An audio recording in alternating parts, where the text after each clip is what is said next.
زلا أو قائما بلا زوال يا مبدئا بلا مزال فلك الحمد ولك الشرف على كل حال اللهم اقسم لنا من خشيتك ما تحول به بيننا وبين معاصيك ومن طاعتك ما تبلغنا به جنتك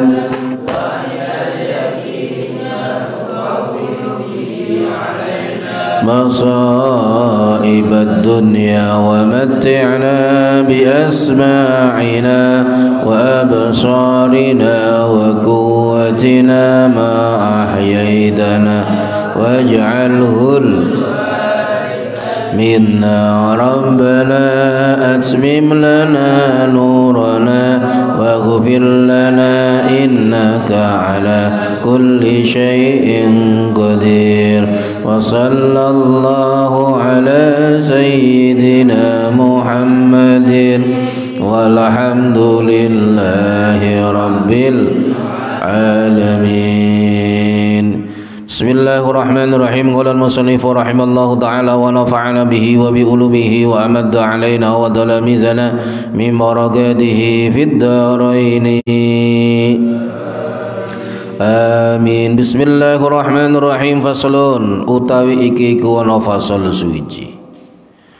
Wa aulal wilayati lan utawi luwe hak-hake wong kang dadi wali.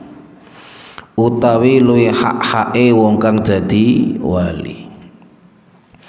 Ai ahaqqul auliyai tegese luwih hak-hake wong kang dadi wali bitazwiji kelawan nikahake untuk menikahkan orang yang paling berhak menjadi wali untuk menikahkan putrinya iku al abu suwiji iku bapak. Jadi bapak nganten suci iku al abu bapak.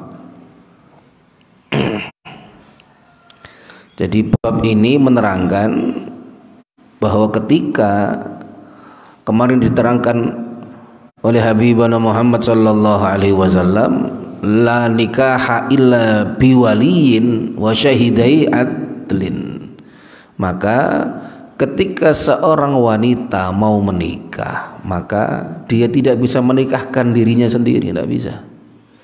Jadi tidak bisa menikahkan dirinya sendiri. Ada pendapat, tapi di mazhab Abu Hanifah, angkahtu nafsi li Zaid. Nah, itu pendapatnya siapa? Imam Abu Hanifah. Nah, sekarang kalau wanita itu dinikahkan, lalu siapa yang menikahkan itu? Jadi siapa yang menikahkan? Tidak semua orang boleh menikahkan. Maka disinilah pentingnya sebuah nasab. Pentingnya sebuah nasab. Dan Islam itu ketika berhubungan dengan wanita, hal-hal yang berhubungan dengan wanita begitu ketat. Mengapa? Karena memang wanita ini adalah sesuatu yang luar biasa.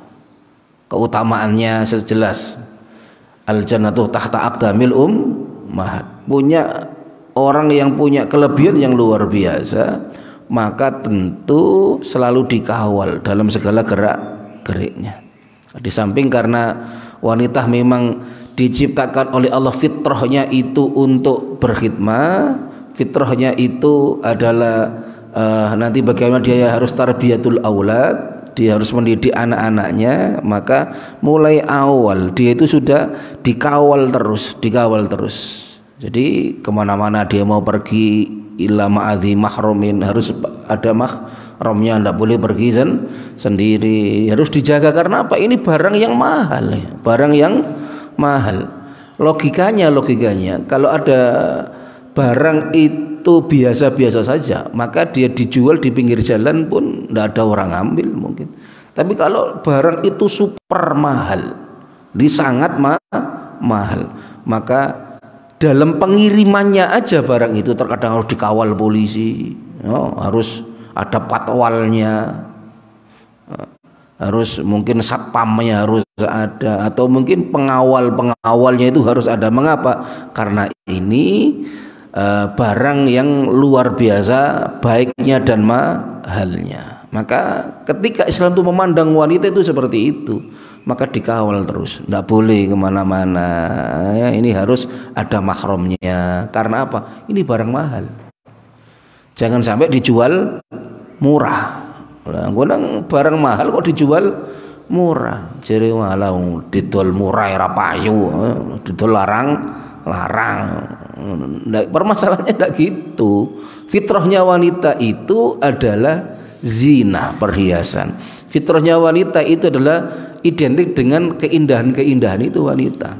Di samping itu ada lagi yang lebih penting dari itu, yaitu apa? Di tangan wanita itu nantilah 90% bisa terbentuk generasi yang baik ataupun generasi yang jelek.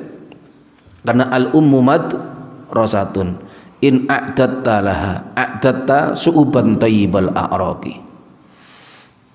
Jadi al-ummu seorang ibu itu madrasatun, seperti madrasah, seperti sebuah sekolahan. In a'dattaha, kalau kamu mempersiapkan itu dipersiapkan betul-betul sebelum dia menjadi seorang ibu, dia betul diletakkan dan dididik dengan tempat yang baik, dididik dengan didikan yang baik, dia berada pada komunitas yang baik sehingga dia bertutur sapa pun yang baik, bertingkah laku pun baik, semuanya baik, semuanya indah. Maka ketika ibu menjadi seseorang yang solihah, yang indahnya luar biasa, yang solihahnya luar biasa, maka a'datta thayyiban, a'datta su'uban, berarti kamu telah mempersiapkan su'uban, generasi thayyibal a'raqi, yang wangi baunya. Jadi generasi yang wangi itu yang bagaimana? Generasi yang solih-solihah, generasi yang ikut aturannya Allah, ikut aturannya Rasulullah, tidak pernah melanggar aturan negara, tidak pernah melanggar tata krama yang ada di daerahnya. Inilah seorang wanita yang luar biasa. Lah, dikawal terus sampai nanti dia nikah dia tidak bisa menikahkan dirinya sendiri, harus ada sertijab. Nak sertijab barang apa? Sertijab apa? Jadi ada nanti penyerahan, ono ijab, ono ada ijab kabul, ada ijab, ada kabul, sampai diserahkan, ada prosesinya. Yang menyerahkan betul-betul orang yang berhak, bukan orang yang tidak berhak. Siapa yang orang berhak? Yaitu walinya. Makanya harus dilihat betul. Dan mohon maaf, nanti seumpamanya kita ini nanti terus berjuang dan terus diberi kemudahan sama Allah, kemudian ada orang datang kepadamu untuk menikahkan anaknya, ya tentu ini dengan pernikahan yang sah, ya pernikahan disuruh untuk menikahkan anaknya, maka tanya dulu pada orang tuanya itu, jangan syukur kok gerabak-rabek noai. Tanya dulu, mohon maaf, ini betul-betul anak jenengan apa enggak? Ini betul-betul anak jenengan, Anda tahu? Tidak. Jangan-jangan nanti tabani, anak adopsi. Ya jangan-jangan adalah hasil tabani, atau mungkin karena mohon maaf dulu sampai nikah nggak punya anak-anak, kemudian sama punya saudara anaknya akeh, akhirnya saudara kamu itu bilang, wes di mana kon ganti anak-anak, cukup anak wong liya anak kowe cukup. Akhirnya anaknya saudaranya diambil dia mulai kecil. Maka nanti yang boleh menikahkan itu adalah satu, bapaknya sendiri, bukan kok hasil dari perzinahan, bukan. Tapi bapak yang ketika dia berhubungan dengan ibunya, dengan istrinya, itu sudah melewati standar yang dihalalkan oleh syariat, yaitu apa? Sebuah pernikahan, dan pernikahannya sah. Wis mari sah, setelah itu tok hamil punya anak, maka ini nasabnya adalah kepada ayahnya. Tapi kalau seumpamanya itu hanya anak pungut atau nemu di jalan atau nemu di tempat sampah, sama nih ya, saiki ono sing anak dibuat di tempat sampah, atau nemu anak yang delet kamu habis sholat subuh ono arek nangis, ternyata ada bayi yang dibuang di depan masjid, maka itu kamu tidak berhak untuk menjadi walinya. Lalu siapa? Kalau seumpamanya tidak diketahui siapa ayahnya, kalau tidak diketahui siapa ayahnya, ya walinya wali hakim. Hakim bisa adalah dari petugas KUA, hakim bisa itu nanti adalah para alim ulama, itu hakim, itu adalah hakim. Atau mereka berkolaborasi, mereka datang mencatat alim ulamanya yang menikahkan, kan indah itu hidup seperti itu. Jadi harus betul-betul ayahnya, kalau tidak ayahnya tidak boleh. Bagaimana nanti dia itu enggak tidak hancur hatinya ketika nanti saya itu bilang bahwa dia adalah bukan anak saya. Jadi itu satu pertimbangan, tapi sebuah usulan itu tidak selalu harus diterima. Jadi bagaimana ketika ada permasalahan seperti itu, nanti seumpamanya kalau dijelaskan betul bahwa ini adalah bukan anak kamu, ini adalah bukan anak yang selama ini ayah yang dianggap ayahnya itu, ya kita kan bisa membuat cara mau menikahkan itu terus disuruh taukil di situ. Yang taukil dia bapaknya yang asli, bukan kamu, karena kamu itu bukan siapa.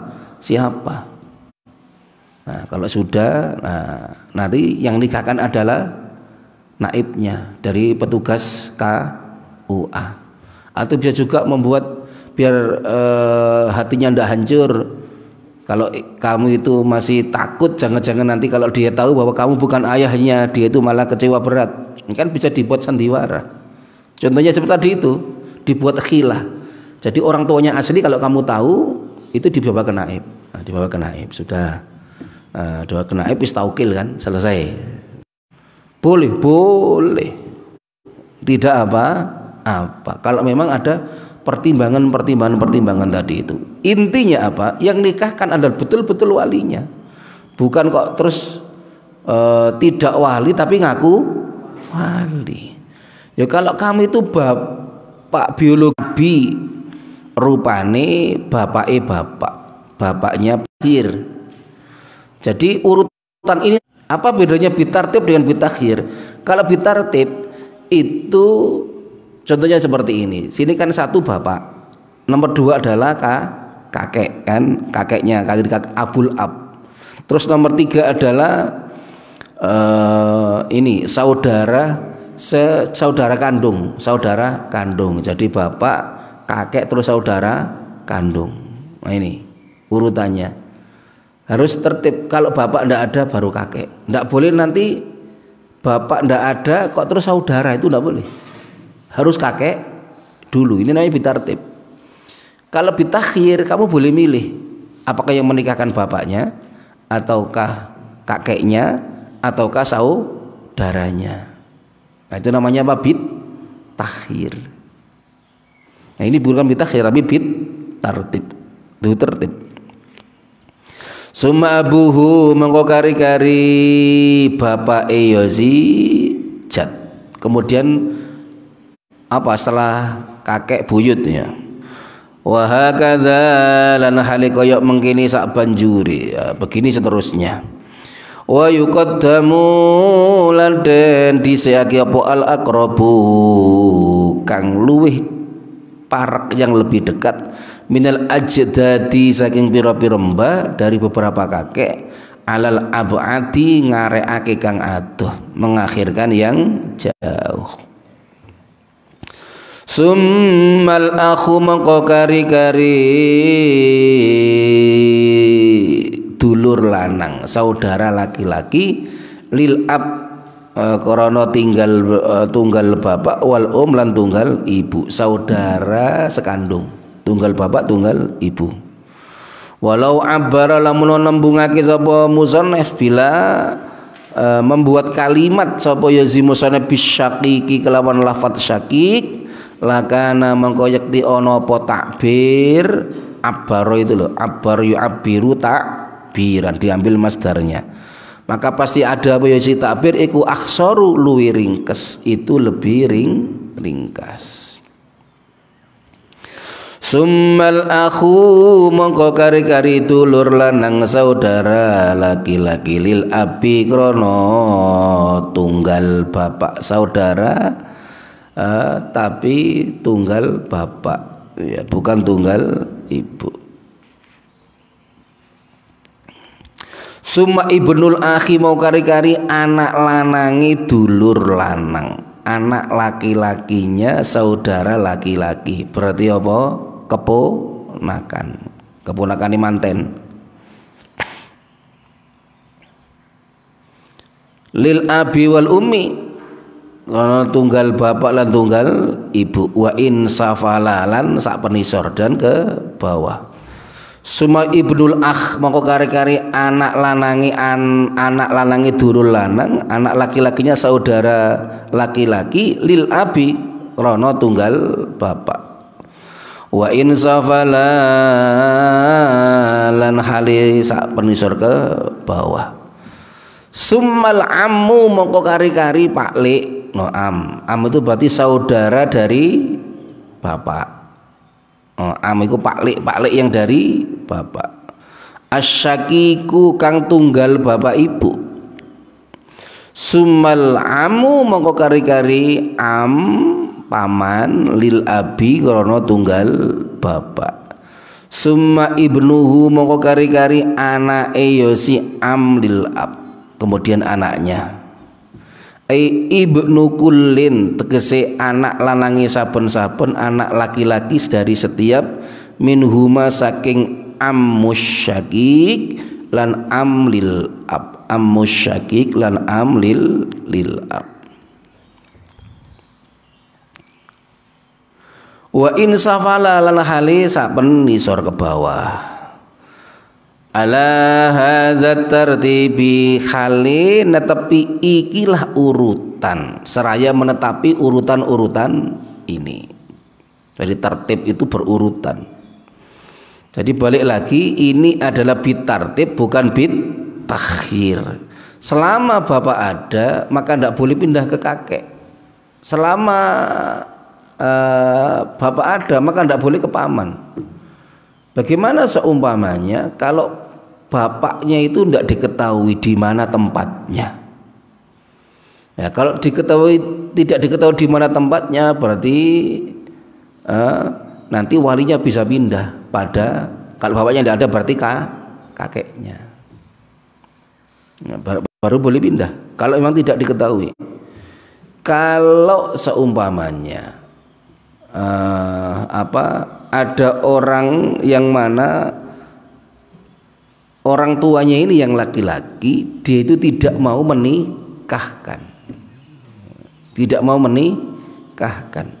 apakah boleh pindah pada yang lain? Tidak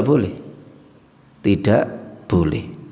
Lalu bagaimana seumpamanya dia seorang wanita yang sholihah, sedangkan bapaknya ini adalah orang yang toleh seumpamanya. Ini seorang yang banyak melanggar aturannya Allah, tapi ini yang siapa? Putrinya ini solihahnya luar biasa semuanya. Tapi orang tuanya ini sudah punya calon untuk putrinya, tapi putrinya tidak mau. Putrinya tidak mau. Karena apa yang dipilihkan itu tidak cocok dengan keinginan dia, standarnya dia tidak cocok. Lalu bagaimana kalau dia tidak mau menikahkan? Kalau tidak mau menikahkan, maka tentu tidak bisa pindah sama kakeknya atau sama pamannya, tidak bisa. Kemana? Dia lapor ke hakim dengan alasan bahwa ayahnya tidak mau menikahkan. Nanti diproses di sana. Jadi nanti diproses, kok terus sesukanya nanti terus nikah sama ini, ndak pakai prosedur, ndak boleh. Semuanya harus pakai prosedur. Nah, sebetulnya kalau dalam masalah nikah itu kan perkara gampang. Ya, nikah itu kan perkara gampang. Ada dua perkara Itu kamu harus hati-hati, karena itu nanti dibuat serius pun jadi, dibuat guyon-guyon pun jadi. Itu hati-hati. Siji nikah. Ya, makanya nikah itu ya mudah kan, mudah.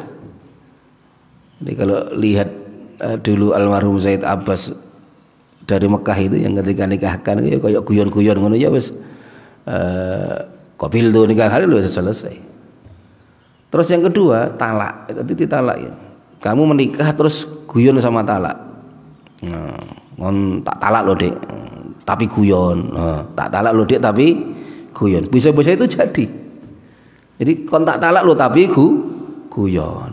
Tak talak kok guyon. Jadi talak itu tidak bisa dibuat guyon, tidak bisa dibuat untuk mainan.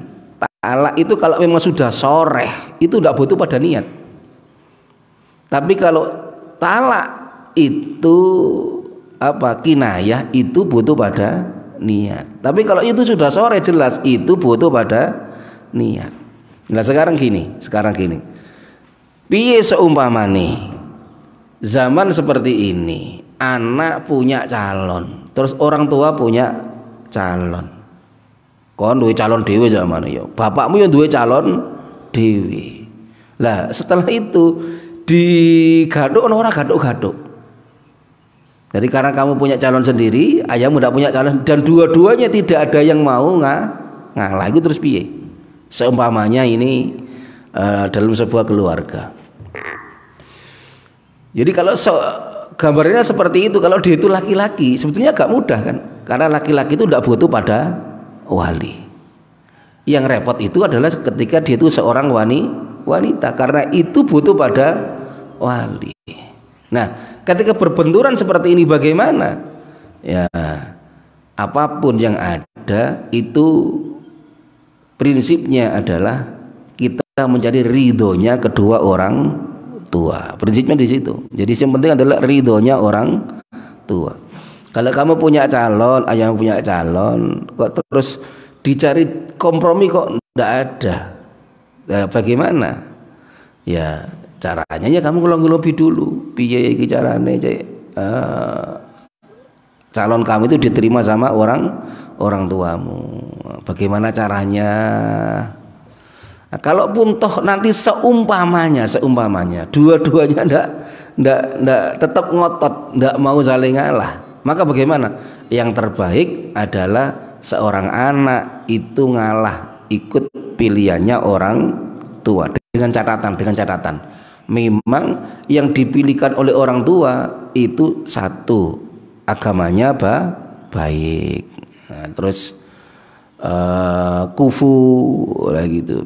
Jadi ada agamanya baik, dia itu afifah yang menjaga agamanya. Yang kedua dia itu adalah bisa menjaga kehormatannya, bukan wanita yang suka melanggar aturannya Allah dan lain sebagainya.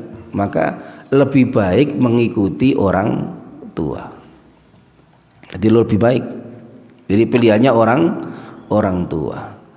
Tapi seumpamanya yang dipilihkan orang tua itu adalah dalam pandangan kamu tidak baik, bukan dalam segi wajahnya, mungkin akhlaknya dia tidak ada adab, tidak ada tata krama, terus bicaranya jorok dan lain sebagainya, maka tidak apa-apa seorang anak tidak nurut pilihan orang tua. Dan seumpamanya dua-dua punya pilihan, kok terus kamu baik, terus ayahmu juga pilihannya baik, terus kamu sudah kadung cocok di istikharah apik, itu di istikharah bagus, terus kamu tetap kekeh mau menikah dengan dia, kemudian ayahmu tidak begitu cocok, kamu tidak termasuk anak yang uququl walidain. Karena memang dalam Islam, dalam asal pernikahan itu yang paling berhak untuk menentukan adalah anaknya sendiri yang akan melakukan pernikahan. Makanya ono nazor, ono khitbah, ono istikharah, itu caranya yang piranti yang disediakan oleh Allah agar apa? Ada pilihan terbaik. Faida adimat mongko tatkalane kasepen ketika tidak ada apa al asobatu piro-piro asobah minan nasabi saking nasab fal maula mongko utawi Gusti fal maula al mu'tik mongko utawi Gusti kang merdekaken budak, orang yang memerdekakan budak. Az-zakaru fal maulal mu'tik mongko utawi waline iku maulal mu'tik. Jadi maka adapun walinya iku maulal mu'tik. Jadi walinya adalah maulal mu'tik. Yaitu siapa? Seorang laki-laki yang memerdekakan budak. Artinya kalau mantennya itu, pengantinnya itu adalah seorang perempuan yang dulu dia budak, kemudian karena dia tidak punya apa-apa akhirnya dimerdekakan sama seorang laki-laki yang tuannya ini. Dan ketika nikah dia sudah merdeka dan menikah, ternyata tidak ada wali sama sekali, maka yang bisa menjadi wali adalah maulal mu'tik. Maulal mu'tik az-zakaru kang lanang yang laki-laki. Summa asobatuhu mongko kari-kari asobahi maulal mu'tik ala tartibil irdi khalina tepi urut-urutane maris raja menetapi urut-urutannya hak maris. Amal muwalatu anapun utawi maulatul mu'tiqah, adapun maulatul mu'tiqah wong wadon kang merdekaake budak wadon, perempuan yang merdekakan budak. Iku idza kanat iku tatkalane ana ketika ada sapa maulatul mu'tiqah iku hayatan iku urip, dia itu masih hidup. Fayuzawiju mongko bisa nikahake sapa Fayuzawiju mongko nikahaken atiqataha ing budak kang den merdekaken maulal mu'tiqah. Budak yang dimerdekakan oleh maulatul mu'tiqah sapa man wong orang yuzawiju kang bisa nikahake sapa man, yang bisa menikahkan sapa man al mu'tiqata ing mu'tiqah wadon kang den merdekaake, wanita yang dimerdekakan. Bitartibi kelawan urutan asabiki kang dhisik di urutan-urutan yang telah lalu fi auliya in nasabi ing dalam pira-pira wali-wali saking nasab, dari wali-wali nasab. Fa idza matat mongko tatkalane mati ketika meninggal sapa al mu'tiqatu wadon kang merdekaake zawaja mongko bisa nikahake atiqataha ing wong kang den merdekaake maulatul mu'tiqah sapa man wong lahu kang iku tetep keduwe man al walau utawi wala. Jadi wali alal mu'tiqati ing atase mu'tiqah. Summa ibnuhu mongko kari-kari anak lanangi man lahul wala. Summa ibnu ibnihi mongko kari-kari putune ya si man lahul wala. Jadi ini urutan-urutannya, gak boleh loncat-loncat. Dan ketika kamu mau nikahkan kamu harus hafal ini dulu, ditanya dulu betul, jangan-jangan nanti yang datang pamannya padahal masih ada kakeknya. Paman itu pun dilihat dulu, apakah paman tunggal ayah ibu ataukah paman hanya tunggal ayah atau hanya tunggal ibu. Jadi dilihat dulu, harus betul-betul selektif. Dan kamu hakul yakin. Jadi kamu hakul yakin. Ada 3 kalimat yang terkadang kita itu masih bingung. Ada istilahnya itu apa? Ainul yakin, terus apa mana? Dalam surat Alhaakumut takatsur hatta zurtumul maqabir. Terus Terus terus ilmal yakin. Yang kedua ainul yakin. Teruskan. La tarawunnal jahim. Terus la tarawunnaha ainal yakin. Summa latus'alunna yauma idzin anin naim. Tadi kan saya terangkan harus yakin. Ini sudah hakul yakin. Jadi ada 3 kalimat yakin yang menjadi mudhof ilaih, tapi yang depannya beda-beda. Ilmal yakin. Terus tadi ainul yakin. Ada hakul yakin. Apa beda nih?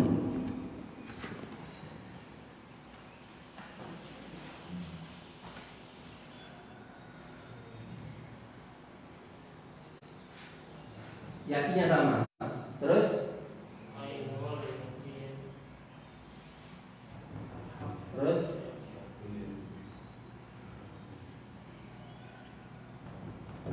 ini 3 ini.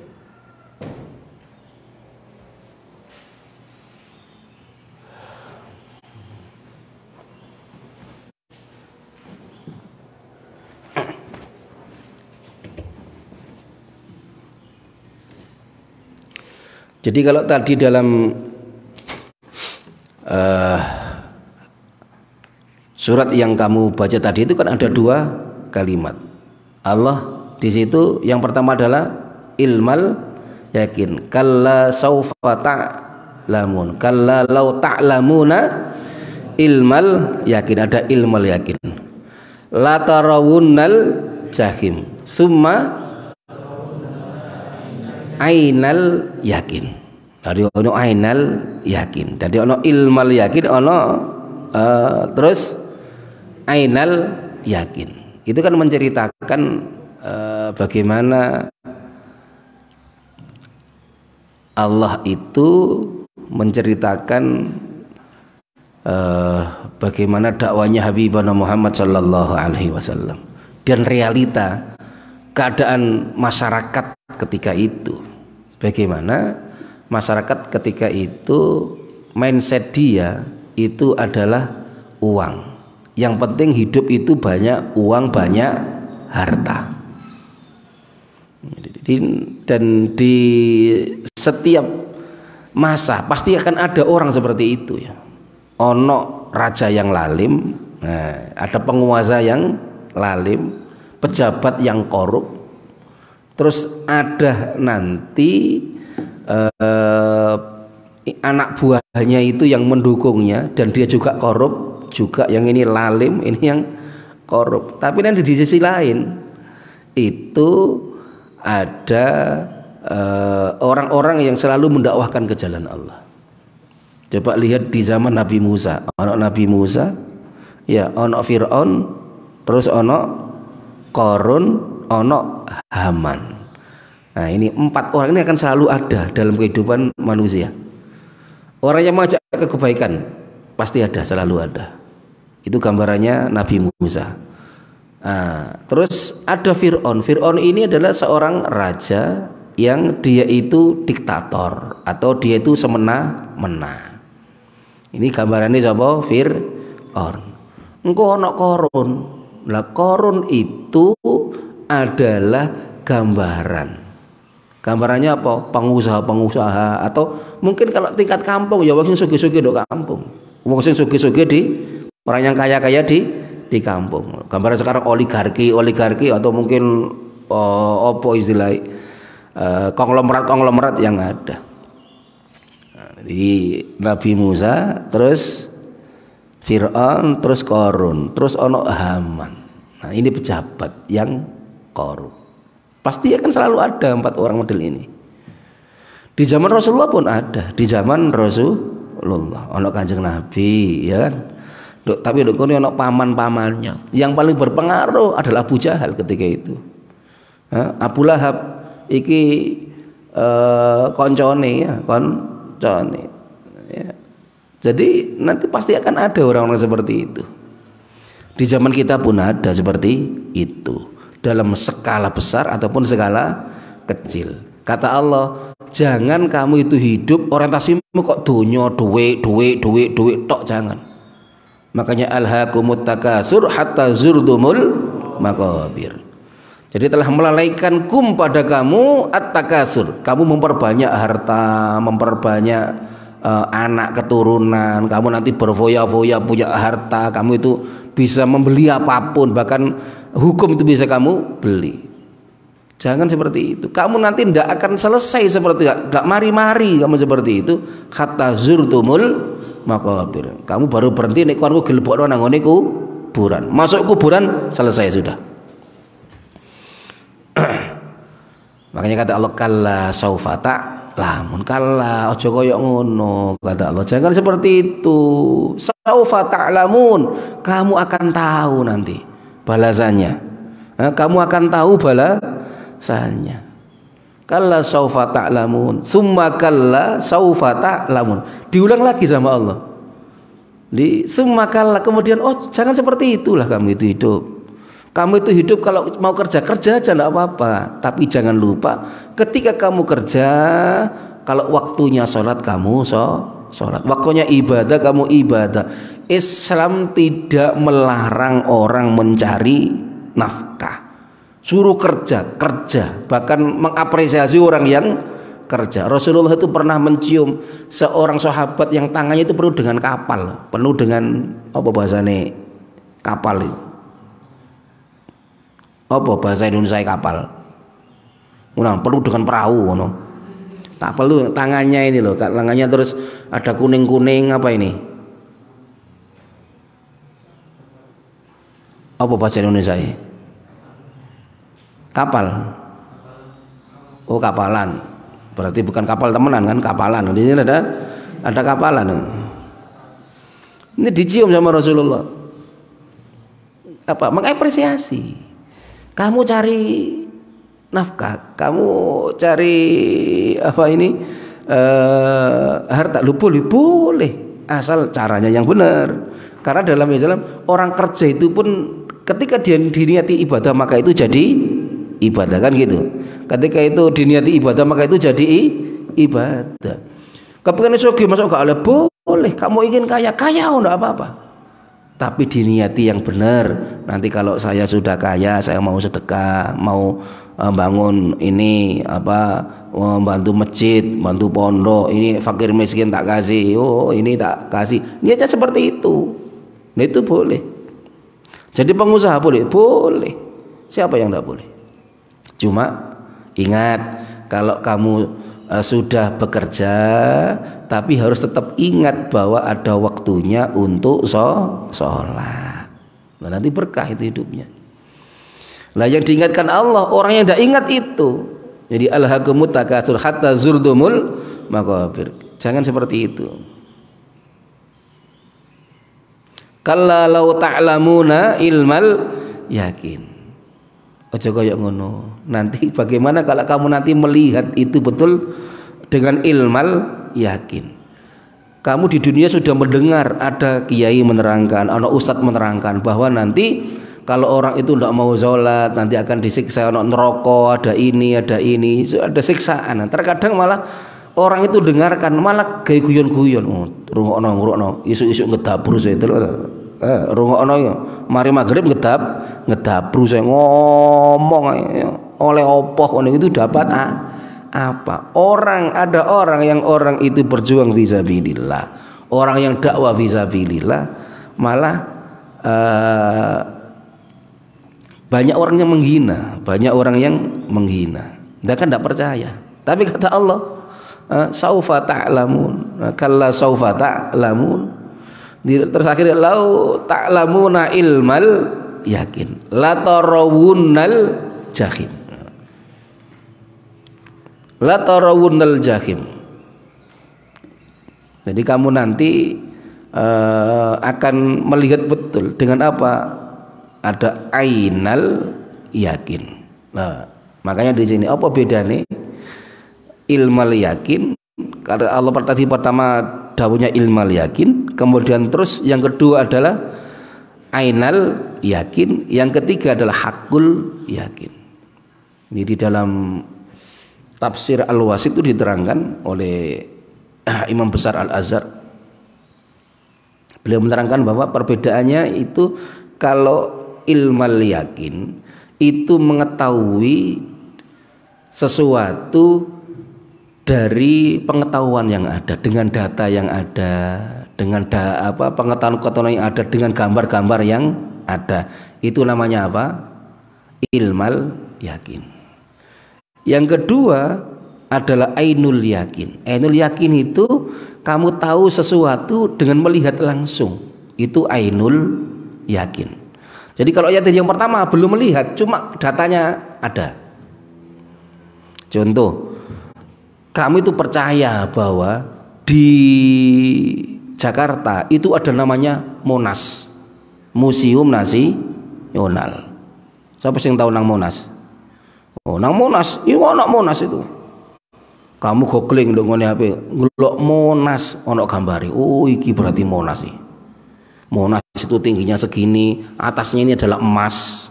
Nah, itu dulu dibangun proyek mercusuar di zaman Bung Karno. Nah, ini terbuat dari emas, ini ada ininya. Kamu tahu semuanya. Nah, tahu dari data-data yang ada, itu namanya apa? Ilmal yakin. Tapi kamu belum sampai sana.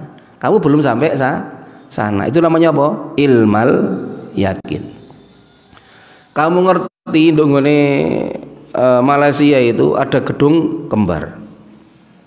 Kon googling ya ono. Kancamu Malaysia nggo gambare lho iki lho. Ono ngene iki. Indonesia gak ono, Malaysia ya ono. Ya, tapi Indonesia belum ada. Teman kamu habis umroh bilang, "Oh, ono Ka'bah, muter-muter. Sudono Ka'bah iki lho Ka'bah." Lho ini namanya ilmal yakin. Terus kemudian kamu ketika diberitahu itu terus kamu melakukan perjalanan. Ono ziarah Wali Songo. Ternyata di brosurnya tertulis nanti mampir Istiqlal sama ke Monas.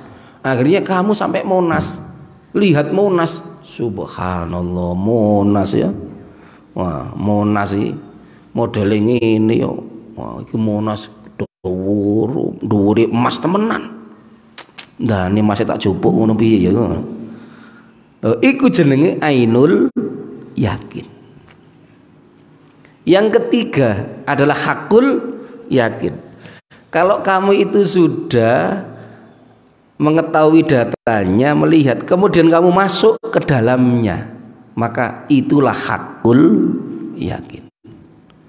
Kon wis ngerti Monas, mari ngono ndelok, terus kon wah kurang sip ini kalau kita tidak masuk ini, biar tahu betul di dalamnya itu apa. Namanya jam Monumen Nasional. Kamu beli karcis, tiket, terus kamu masuk. Oh, di sini ada patung-patung di Ponorogo ini kan, di kotak-kotak itu kan. Nah, ini terus nanti kamu naik lift ke atas lift sampai ke puncak sendiri. Kelihatan Jakarta semuanya. Itu namanya hakul yakin. Jadi ono ilmal yakin, ono ainul yakin, ada hakul yakin. Logikanya seperti tadi itu. Gambaran simpelnya seperti tadi itu. Nih ilmu yakin berdasarkan data. Ya, kalau ainul yakin lihat langsung. Hakul yakin kamu masuk ke dalamnya. Kalau Ka'bah kamu tahu betul detail-detail Ka'bah dan sejarah-sejarahnya Ka'bah secara detail, nggak harus masuk ke dalamnya. Itulah hakul yakin, karena kamu sudah tahu Ka'bah, kemudian kamu melihat Ka'bah dan kamu masuk, bukan kok masuk ke dalam Ka'bah, enggak. Kamu tahu betul ilmu-ilmu yang berhubungan dengan Ka'bah. Itulah namanya hakul yakin. Nah, orang dengan akhirat pun seperti itu nanti. Banyak orang tidak percaya ketika diterangkan bahwa nanti kami itu mati terus dihidupkanlah lagi, ditanya sama Allah. Bagaimana? Yang pertama kali ditanya adalah masalah solatmu, solat piye iki apik apa gak. Sampai Gusti Allah punya kepentingan biar manusia itu sadar bahwa dia harus menjalankan ibadah salat, sampai nduk ndindi dibuat SOP sama Allah, kalau mau sholat panggil kawan-kawanmu. pakai speaker loh. Makanya Allahu Akbar kene muni Gadung muni Darmosari muni Mendorejo berapa banyak masjid musola apa meneh ngantru ngono kae kabeh masjid ana 3 musola 36 bareng semuanya azan.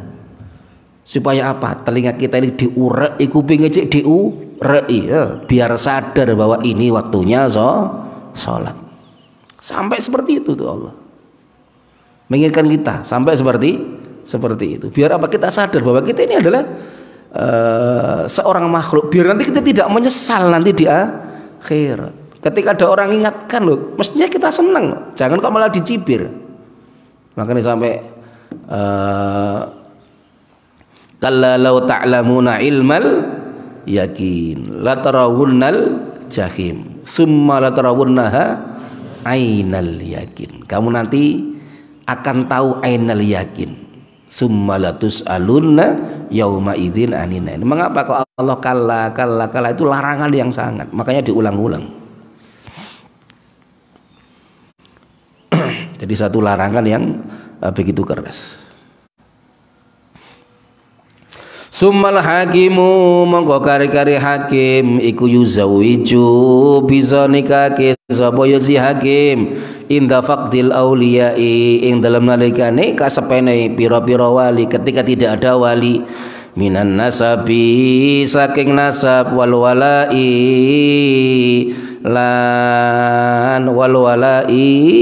lan perbudaan dan perbudaan. Summa syara'a mangkari-kari tumandang sapa al-musannifu fi bayanil khitbati ing dalem nerangaken nglamar. Lho, nglamar barang kiatur. Melamar iya si khitbah bi kasril khoi kelawan den kasra khoi. Ana khitbah, ana khutbah. Lek khutbah wa ya kon khutbah iku nek khutbah khoknya di dhamma. Tapi kalau khitbah khoknya di kasroh, beda harokat saja maknanya sudah beda. Nek khitbah itu melamar, nek khutbah ya pidato khutbah. Wa hiya iltimasul khatib wallahu a'lam bissawab. Dadi nek disuruh nikahkan orang harus betul-betul teliti. Saya masih ingat dulu bapak itu bilang sama saya, "Jong, kon hati-hati kalau nanti kamu dipercaya sama masyarakat, kalau di kampung kamu disuruh nikahkan orang, ini hati-hati." Jadi itu berkali-kali ngomong itu. Mengapa suruh hati-hati? Ya jangan-jangan nanti apa yang kita lakukan itu melanggar aturan negara. Itu yang pertama. Yang kedua, jangan-jangan yang kita lakukan juga melanggar aturan agama. Lah kok bisa? Ya bisa karena apa? Kamu tidak teliti. Mestinya walinya itu harus bapaknya yang asli, ternyata ini bapaknya bukan asli. Yang kedua, ternyata walinya itu yang didatangkan ke kamu itu bukan wali yang bitartib. Mestinya bapaknya kok sekarang ini yang datang adalah pamannya. Nah, kalau pamannya datang, bapaknya masih ada, terus yang nikahkan pamannya, yang taukil pamannya kan tidak sah pernikahannya. Terus kamu yang nikahkan, maka setiap kali pengantin yang berhubungan suami istri padha barek zina. Sing nanggul dosane kon sing nikahno. Makanya harus hati-hati wallahu a'lam bissawab.